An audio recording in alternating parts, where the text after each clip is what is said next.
우리나라 사람들만 받기 어려운 부동산 대출, 해외은행에서 자금 마련하려다가 오히려 사기당할 수도 있습니다.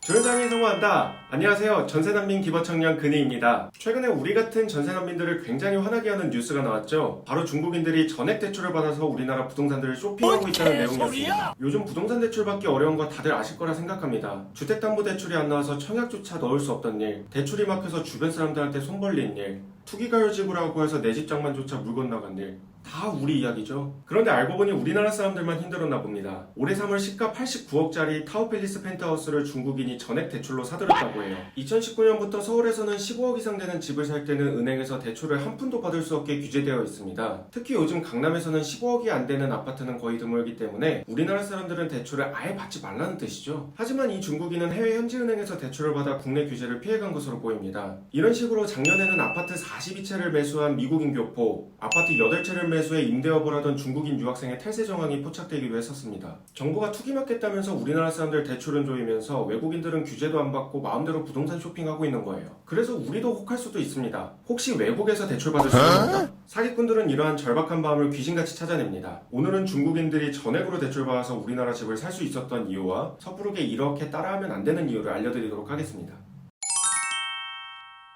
먼저 여기 이상한 점이 있습니다. 중국에서는 집 살 때 은행에서 90억까지 대출이 가능한 건가? 재밌는 사실은 중국에서도 최근 여름부터 나랏빚을 줄이려고 부동산 대출을 규제하고 있다고 해요. 이 상태에서 중국은행에다가 나 한국에 있는 89억짜리 펜트하우스 살 건데 전액으로 대출해달라고 하면은 가오?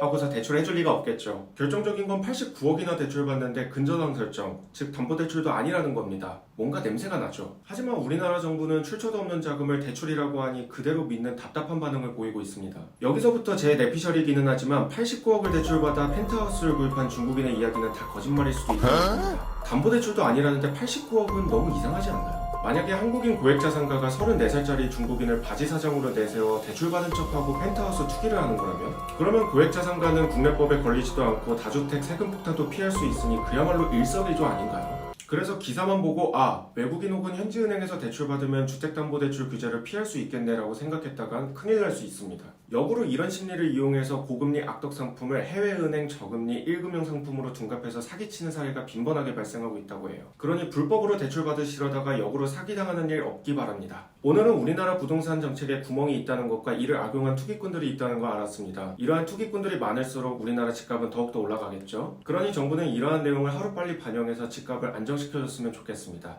오늘 영상 도움이 되셨다면 구독과 좋아요, 알림 설정까지 꼭 부탁드리고요. 다음 영상에서도 여러분께 도움이 되는 영상으로 꼭 찾아뵙도록 하겠습니다. 지금까지 기버청년 근이었습니다. 감사합니다.